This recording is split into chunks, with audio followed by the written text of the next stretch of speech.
अपने बच्चों का पालन ऐसे करो कि आपके बच्चे अपने बच्चों को आपकी कहानी बड़े गर्व से सुनाएं। नमस्कार, मैं Vivek Bindra, founder and CEO बड़ा बिजनेस.com। आज बात करेंगे बच्चों को काबिल बनाने का सबसे बड़ा रहस्य। और वो क्या है सबसे बड़ा रहस्य? पेरेंटिंग की बात करेंगे। आज ऐसे टिप्स दूंगा, हिल जाएंगे। अभिमन्यु को चक्रव्यूह भेदने की सारी कला मां के गर्भ में ही सीखने का अवसर मिल गया था। प्रहलाद 5 साल से कम उम्र के अंदर सारे शास्त्र सीख गए थे। होलिका का दहन हो गया, लेकिन प्रहलाद का दहन नहीं हुआ। होलिका, जिसको आग में ना जलने का वरदान था, वो भी जल गई। पेरेंट्स वो पहले, they are first looking glass of their children. So to be in your child's memory, बच्चों की मेमोरी में रहने के लिए आपको उनके जीवन में रहना पड़ेगा। सबसे पहले कितने भी झगड़े हो माता पिता के आपस में निपटा देने चाहिए। पेरेंटिंग है, मदरिंग फादरिंग नहीं है। मदर अकेले फादर अकेले नहीं, पेरेंटिंग दोनों चाहिए है। नुकसान बड़ा हो जाता है, वरना 1 साल तक बोलना और चलना सिखाते हो छोटे बच्चे को। आप 1 साल तक उसको बोलना चलना सिखाते हो, बोलो बोलो बेटा बोलो, सीखता है। और उसके बाद आगे कई साल तक आप उसको बोलते हो चुप बैठो चुप बैठो चुप बैठो चुप बैठो। बोलना भी बंद, चलना भी बंद, चुप बैठो चुप बैठो चुप बैठो। तो क्यों सिखाया 1 साल तक बोलो चलो, अब बोल रहे हो चुप बैठो। बच्चों को यह मत सिखाओ कि वो क्या सोचे, ये सिखाओ कि वो कैसे सोचे। Because a badly parented child is a lost child. परवरिश की परख जो होगी ना आपकी, वो इस बात से होएगी कि बुढ़ापे में वो आपका कितना साथ देने वाले हैं। खराब परवरिश के कारण उसके सोशल स्किल वो खत्म हो जाते हैं, अनरिलायबल हो जाता है, अनस्टेबल, केयरलेस बच्चा होता है, आर्ग्यूमेंटेटिव होता है। आपका बच्चा रिजिड हो गया, जिद्दी है, रूड है, इनडिसिप्लिन्ड है, एंटी सोशल बिहेवियर हो रहा है, उसका अकेलापन महसूस करता है, कभी कभी पेसिमिस्टिक है, सेल्फ डिफीटिंग थॉट्स आते हैं, सीक्रेटिव है, बताता नहीं बातें अपनी, छुपाता है आपसे, सब कुछ छुपाता है, आपको दोस्त नहीं समझता, उसके अंदर फियर ऑफ फेलियर है। ये सब क्यों है? अगर आपकी पेरेंटिंग कमजोर है तो यही नुकसान होंगे। बच्चे बड़ों की बात सुनने में अच्छे नहीं होते, वो बड़ों को कॉपी करने में ज्यादा अच्छे होते हैं। भगवद गीता में कृष्ण ने कहा, यद यद आचरति श्रेष्ठ तत्तद एव तरुजना। यद यद तत्तद, जैसा जैसा वैसा वैसा। मेरी बात समझिएगा, जैसा जैसा फादर कहेगा वैसा वैसा बच्चा नहीं करेगा, पर जैसा जैसा फादर करेगा वैसा वैसा बच्चा अपने आप करेगा। क्या मतलब हुआ? अगर आप बोलोगे तो नहीं मानेगा, आप करोगे तो अपने आप करेगा। इसका मतलब बच्चे कॉपी करना जानते, सुनना नहीं जानते। आप उन्हें इंस्ट्रक्शन मत दो, इंस्पिरेशन क्रिएट करो, वो अपने आप करेंगे। जैसा जैसा लीडर कहेगा वैसा वैसा फॉलोअर नहीं करेगा, लेकिन जैसा जैसा लीडर करेगा वैसा वैसा फॉलोअर अपने आप करेगा। और यही माता पिता और बच्चों के साथ भी होता है। एक बात समझिए कि greatest mark of parent is how they treat their child when no one is looking. जब कोई नहीं देख रहा हो, आप अपने बच्चों को कैसे डील करते हैं। 3 F याद रखिएगा। फर्म रहिए बच्चों के साथ, जो काम की बात है उस पर टिके रहिए, फेयर रहिए, जबरदस्ती सजा मत दीजिए, और फ्रेंडली भी रहिए, ताकि कभी सजा देनी भी पड़ जाए तो मित्रवत व्यवहार बना रहे आपका उसके साथ में। टेक्निकली ना 4 प्रकार के माता पिता होते हैं, मेरी बात को समझना। एक होते हैं अथॉरिटेरियन, जैसा बोला वैसा कर, जितना बोला उतना कर, ये अथॉरिटी है। एक होता है डेमोक्रेटिक, मिल बांट करके बात करते हैं, बच्चों की सुनते हैं। पहले के ज़माने में अथॉरिटेरियन चलता था, आजकल डेमोक्रेटिक ज़्यादा ठीक रहता है। डेमोक्रेटिक मतलब बच्चों को इन्वॉल्व करें, उनको इन्फॉर्म ना करें, बच्चों के साथ मिलकर चर्चा करें, उनके साथ समय बिताएं, उनकी भी सुने, अपनी भी सुनाएं। और एक और होते हैं परमिसिव, तेरा जो मन करता है कर ले, उसको जो चाहिए उसको दिला दिया, उसको जैसा गिफ्ट चाहिए उसको वैसा दे दिया, जो गाड़ी बाइक मांगता तुरंत दे दिया, जो मोबाइल चाहिए तुरंत दे दिया। परमिसिव, कोई मतलब ही नहीं है। लेकिन इससे भी ज़्यादा खराब है निग्लेक्टफुल, अनइन्वॉल्व। वो क्या है? बच्चा क्या कर रहा है, किससे दोस्ती कर रहा है, किसके साथ उठता बैठता है, कोई जानकारी नहीं है। कंप्लीटली नेग्लेक्ट कर रहे हैं। आप कौन है? अथॉरिटेरियन है, जितना बोला उतना कर। डेमोक्रेटिक है, मिल बांट के रिश्ता बनाते हैं। परमिसिव है, जो करना है कर। नेग्लेक्टफुल, पता ही नहीं है कि क्या कर रहा है वो। तो 4 में से सबसे अच्छा है डेमोक्रेटिक पेरेंट होना। बिकॉज आप नहीं तो बच्चा बर्बाद हो जाता है, वो झूठ बोलना शुरू कर देता है। और अगर वो ज्यादा झूठ बोल रहा है, इसका मतलब आपने बहुत रिएक्ट किया था उसकी पुरानी गलतियों के ऊपर, और फिर वो सीक्रेटिव हो जाता है और अपनी बातें नहीं बताता। मैदान में हारा हुआ इंसान तो जीत सकता है, लेकिन मन से हारा हुआ इंसान कभी नहीं जीत सकता। तो मन से ना हारे बच्चा। अब सुनिए पेरेंटिंग के असली टिप्स। पहला टिप, इनकरेज करिए अपने बच्चे को, वो बचपन से इनोवेटिव थॉट प्रोसेस बिल्ड करें। उसको ऐसे प्रश्न पूछिए कि वो इनोवेशन बिल्ड कर सके। दूसरा, उसके साथ बैठ के किताबें पढ़िए और अच्छे वीडियोस देखिए। ये नहीं उसको बता दिया, उसके साथ बैठिए, खुद भी पढ़िए, चर्चा करिए उसके साथ में। तीसरा, कुछ क्वेश्चनिंग का आपस में फॉर्मेट बिल्ड करिए, म्यूचुअल क्वेश्चनिंग, कुछ वो आपसे पूछे, कुछ आप उससे पूछो, और खास तौर से आप उससे पूछो, वो आंसर करे, ज़्यादा बोलेगा, रिलेशनशिप बनेगा। प्ले विद योर चाइल्ड, उसके साथ खेलिए, फ्रेंडशिप इज द की। उसकी दोस्ती हो गई तो आपसे कभी मन नहीं चुराएगा। अगला मेरा पॉइंट है बजटिंग। बच्चे को बजटिंग सिखाओ, उससे उसके इमोशनल रिक्वायरमेंट कम होगी, इंटेलेक्चुअल कैपेबिलिटी बढ़ेगी। बजटिंग का मतलब क्या हुआ, आप उसको बता सकते हो कि भाई तुम्हें 500 रुपया हफ्ता दूंगा, उदाहरण है, आप अपनी कैपेसिटी के हिसाब से डिसाइड कर लो। 500 रुपया हफ्ता मतलब 2000 रुपया महीना मिलेगा तुमको। अब तुम्हें कोई गेम खरीदनी है, कोई खिलौना खरीदना है, बहुत इच्छा कर रही है, लेकिन तुम्हारे बजट में नहीं आता, तो तुम 1 महीना रुको, अगले महीने जब तुम्हारे पास 2000 की जगह 4000 हो जाएंगे तब खरीद लेना। अगर वो 6000 का है तो 3 महीना रुको, 3 महीने बाद खरीद लेना, पैसा इकट्ठा करो। इससे वो अपनी इमोशनल डिजायर्स को रेगुलेट करना सीख पाएगा। उसको बचपन से आपने थोड़ा थोड़ा फाइनेंस सिखा दिया, वो बचपन में ही कैलकुलेटर लेकर के समझने लग जाएगा, हिसाब लगाने लग जाएगा। उसको लर्निंग, स्पीकिंग, रीडिंग, राइटिंग, इसको बोलते हैं LSRW, इसकी प्रैक्टिस कराओ। अब कभी भी अगर कोई कहानी भी सुनानी हो बच्चों को, तो कहानी किसकी सुनाओ, कुछ हेल्दी फूड के बारे में, खाने की ईटिंग हैबिट्स के बारे में, या कुछ सक्सेस के बारे में कहानी सुनाइए। क्वेश्चन आंसर की टेक्निक बहुत काम आती है। उसको सिनेरियोज देकर के क्वेश्चंस करो कि अगर ऐसा हो तो क्या करना चाहिए, ऐसी परिस्थिति में क्या करना चाहिए, तो वो सोचेगा। जब वो अच्छा सोचेगा, उत्तर देगा आपको, तो अपने आप सफल होगा। उसको पैशन ओरिएंटेड कंटेंट दिखाओ। उसका वीडियो गेम खेलने का मन करता है, उसके अंदर देखो स्किल क्या है, उस स्किल के हिसाब के वीडियोज उसके साथ बैठ के देखो, उस स्किल के हिसाब के उसको स्किल की ट्रेनिंग भी दिलाओ। उसको अगर वो बाहर खेलने नहीं जा रहा है, अंदर केवल कंप्यूटर गेम पे लगा है, या केवल बाहर खेलने जा रहा है और कंप्यूटर पे बिल्कुल नहीं बैठता, इक्वल वेटेज दो। कंप्यूटर गेम्स से भी बच्चे का माइंड शार्प होता है, और बाहर भी खेलने जाए। यानी कि फिजिकल और इंटेलेक्चुअल दोनों कैपेबिलिटीज उसकी बिल्ड करनी जरूरी है। आप उसको अलग अलग सिनेरियो के जब क्वेश्चंस करते हो ना, तो उसमें रिस्क और फेलियर को भी थोड़ा थोड़ा आने दो उसकी लाइफ में। थोड़ा स्मॉल रिस्क, स्मॉल फेलियर आने दो, तभी बाउंस बैक करना सीखेगा। उससे वो प्रॉब्लम सॉल्व करनी सीखेगा, और problem solving is a game changer. मेरा एक इंपॉर्टेंट सजेशन है, अपने बच्चे के साथ में मोटिवेशनल कंटेंट बैठ करके कंज्यूम करें, यानी इससे उसका कैन डू एटीट्यूड बढ़ेगा। मैं भी कर सकता हूं।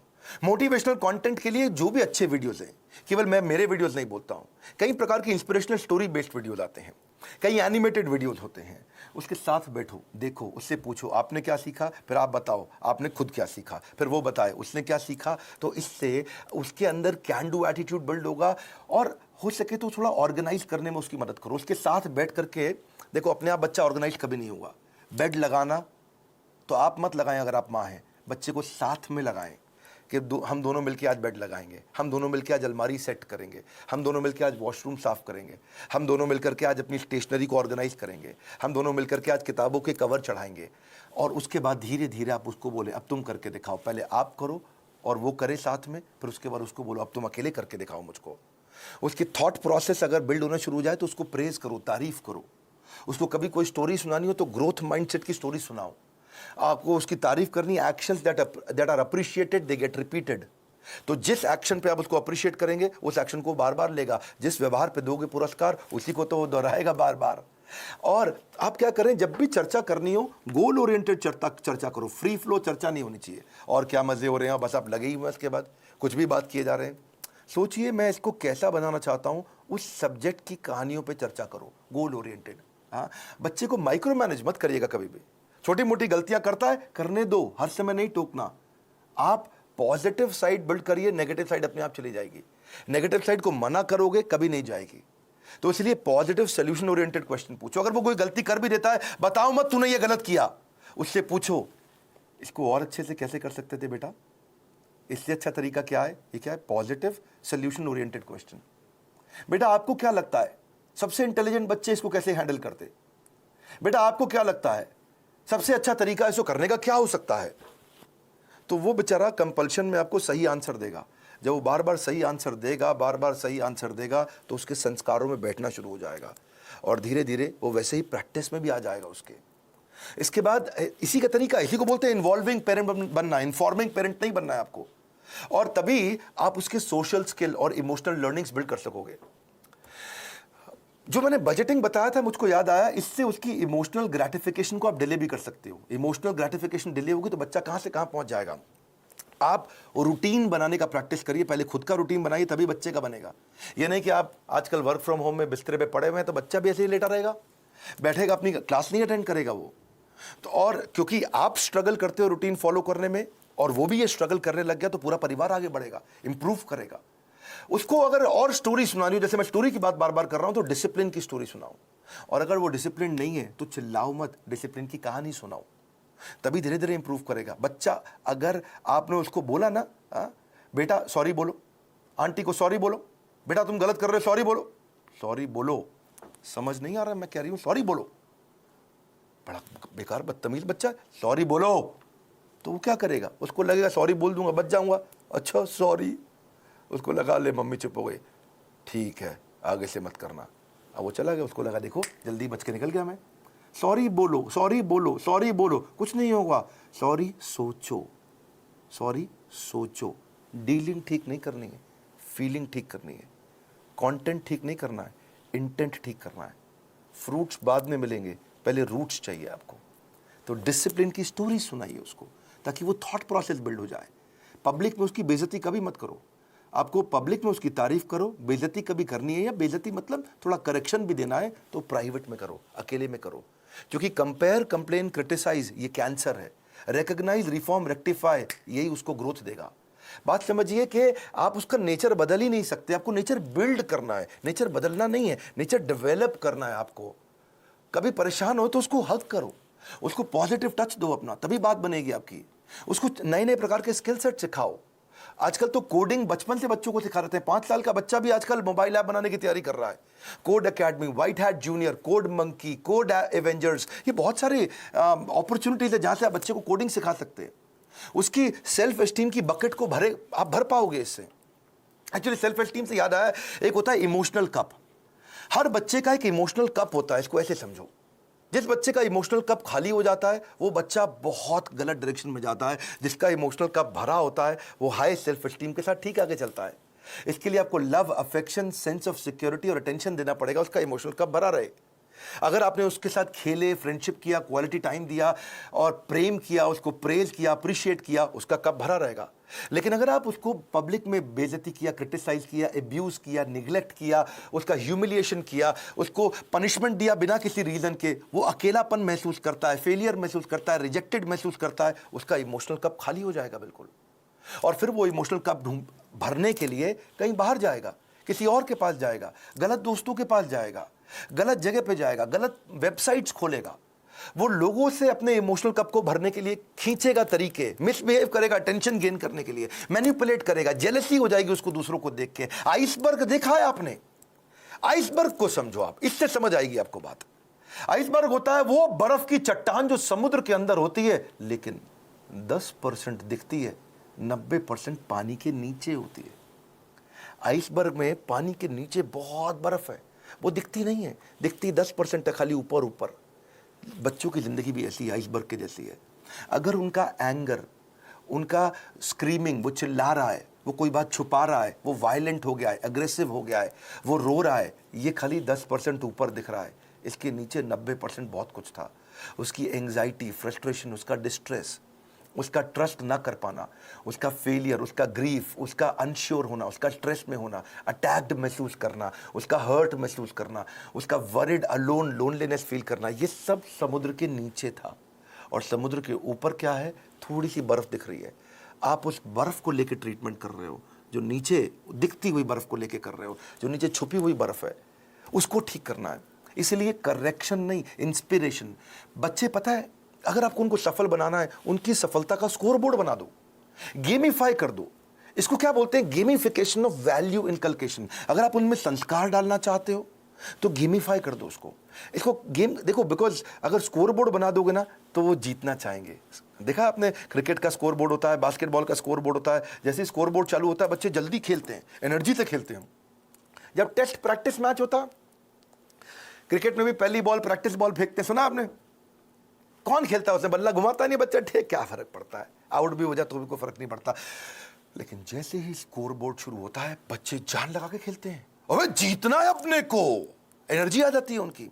वैसे ही आप भी कुछ इसको वैल्यू, संस्कारों को बिल्ड करने के लिए गेम क्यों नहीं बना देते? कोई टोकन लेके आओ बाजार से, उस पर 1 रुपया, 2 रुपया, 5 रुपया, 10 रुपया लिखो टोकन पे, और उनके साथ डिस्कस करो। अगर ये बिहेवियर करोगे तो तुम्हारे इस बॉक्स के अंदर मैं 2 रुपए का टोकन डालूंगी, 5 रुपए का डालूंगी, 10 रुपए का डालूंगी, या डालूंगा अगर आप पिता हैं तो। और अगर तुमने ये गलत बिहेवियर किया तो ये टोकन बाहर निकल जाएगा, तुम्हारा रोज का स्कोर बोर्ड बनेगा शाम को। अगर वो सुबह टाइम से उठा तो 2 रुपया मिला, अगर उसने ब्रश टाइम से किया तो 2 रुपया मिला। रुपया मतलब पॉइंट, आपने बोला, मैं पॉइंट कह रहा हूं, उसको रुपया दें या पॉइंट दें, लेकिन बाद में उसको रिडीम करने का तरीका बना दो, है जी। अगर टाइम से होमवर्क किया तो 5 नंबर मिल गए या रुपया मिल गया। अगर आप वो समय से सोने चला गया तो 2 रुपया मिल गया। अगर वो समय से खाना खाएगा तो 7 रुपया मिल गया। अगर टेंट्रम करेगा तो काट लो, सामान फेंक रहा है इधर उधर तो काट लो, उसमें से निकाल लो, चिल्ला रहा है, गाली दे रहा है तो 7 रुपया निकाल लो। अगर मिसबिहेव कर रहा है माता पिता के साथ तो 10 रुपया निकाल लो। ओबे नहीं कर रहा आपकी बात, 7 रुपया निकाल लो। किसी को गाली देता है, थूक देता है किसी के ऊपर, तो 10 रुपया निकाल लो। तो आपने तरीका निकाला। इससे क्या होगा, शुरू शुरू में तो पॉइंट के चक्कर में वो अच्छे बिहेवियर्स को प्रैक्टिस कर जाएगा, पर आने वाले समय के अंदर वो उसकी आदत बन चुकी होगी, वो उसके बिहेवियर में, उसकी प्रैक्टिस में आ चुका होगा, और फिर उसकी लाइफ से, इसको बोलते हैं गेमिफिकेशन। बच्चे को अकेला मत छोड़ो, इतना बच्चों के आंसू ना कड़वे होते हैं, उन्हें मीठा करना है आपको। उसकी जिज्ञासा गहरी होती है, उसको शांत करना है। उसका दुख बहुत तीव्र होता है, इससे उससे ले लो। उसका हृदय कोमल है, उसे कठोर मत बनाओ। Your children will become what you are, so be what you want them to be. बड़ी सिंपल सी बात है भैया। अगर आप दोनों का आपस में झगड़ा भी है, पति पत्नी का, बच्चों के लिए सुलझा लो। आओ साथ में बैठो, बात करो, प्यार करो दूसरे को, ताकि बच्चे का जीवन सुरक्षित हो सके। ये फादरिंग नहीं है, मदरिंग नहीं है, ये पेरेंटिंग है। गलती किसी की भी हो, आप दोनों में से ईगो को साइड में रखो, बच्चे को और सिखाओ, आगे बढ़ाओ। हमने भी बच्चों के लिए बहुत प्रोग्राम्स बिल्ड किए हैं। मैंने बच्चों का एक प्रोग्राम एंटरप्रेन्योरशिप का लेकर के आए, जिसको हम बोलते हैं एवरीथिंग अबाउट एंटरप्रेन्योरशिप। और वो स्टूडेंट्स के लिए, अर्ली एज से बच्चे सीखते हैं कि वो कैसे छोटा छोटा बिजनेस शुरू कर सकें, कैसे पहले 100 कस्टमर को अट्रैक्ट करें, कैसे वो अपनी सेल्फ कोचिंग डायरी बनाए, कैसे वो कंपटीशन को समझें, कैसे वो प्रोडक्टिव हो सके, कैसे वो अपनी कम कॉस्ट के अंदर बिजनेस शुरू करें, बिजनेस को प्लान कैसे करें, फाइनेंशियल डिसिप्लिन क्या होता है, कॉस्ट को कैसे ऑप्टिमाइज करते हो, low cost marketing, low cost branding क्या है, $0 मार्केटिंग क्या है, 60 सेकंड में सेल्स की पिच कैसे दे दी जाए, सेविंग्स को वेल्थ कैसे बनाए, कंपनी को शुरू कैसे करते हैं, कंपनी फॉर्मेशन का तरीका क्या है, 2-4 लोगों को अगर हायर भी करेगा शुरू में तो एफिशिएंसी कैसे बिल्ड करेगा, हाई परफॉर्मेंस कल्चर कैसे लेके आएगा, स्कोरबोर्ड अपने कैसे बनाएगा, एम्प्लॉइज को एंटरप्रेन्योर कैसे बनाएगा, कंज्यूमर इनसाइट क्या होती है, कस्टमर को कैसे समझेगा, प्रोडक्ट बनाने का तरीका क्या है। कम खर्चे में बिजनेस शुरू करने के सारे आइडियाज, चाहे वो चैटबॉट बनाए, फ्री के चैटबॉट मिलते हैं। तो ऐसी बहुत सारी चीज़ें हमने एवरीथिंग अबाउट एंटरप्रेन्योरशिप में सिखाई हैं। अगर आप चाहते हैं आपका बच्चा भी एंटरप्रेन्योरियल माइंडसेट को बिल्ड कर सके बचपन से ही, तो उनको इन कोर्सेज में ज्वाइन कराइए। इस समय बच्चों के लिए हमने 50% डिस्काउंट रखा हुआ है। और अगर ये पेरेंटिंग के टिप्स आपको काम आ रहे हैं, मैं रिक्वेस्ट करता हूं, सोचो ये किस किस को काम आ सकते हैं। ईमानदारी के साथ थोड़ा 2 मिनट और लगा लीजिए। आपने इतना समय लगा लिया है तो आप सीरियस है कंटेंट को लेकर के, क्योंकि आपने इतना समय लगाया। अब सोचो कि किसको फायदा होगा, किसके बच्चे बिगड़ रहे हैं, किसके बच्चे खराब हो रहे हैं, कौन बच्चे से परेशान रहते हैं माता पिता, उनको ये वीडियो अलग अलग व्हाट्सएप ग्रुप में शेयर करो, अपना मैसेज भी लिखो, अपने नोट के साथ शेयर करो, लाइक करके उत्साह बढ़ाओ अगर ऐसे वीडियो पसंद आते हैं। और नीचे मुझे कॉमेंट बॉक्स में बताओ कि आपको कौन से वाला वैल्यू, आपको कौन सा वाला आइडिया, आपको कौन सा वाला टिप सबसे ज्यादा पसंद आया। मैं कॉमेंट बॉक्स में पढ़ने के लिए आऊंगा। इस बार हमारे साथ जुड़े रहने के लिए, दुनिया का नंबर 1 एंटरप्रेन्योरशिप यूट्यूब चैनल बनाने के लिए और मेरे पर्सनल वीलॉग वाले चैनल पे भी आने के लिए मैंने एक नया चैनल बनाया जहां अपने मोबाइल से वीडियो डालता हूं। आप सबका हृदय की गहराइयों से प्रेम पूर्वक बहुत बहुत धन्यवाद।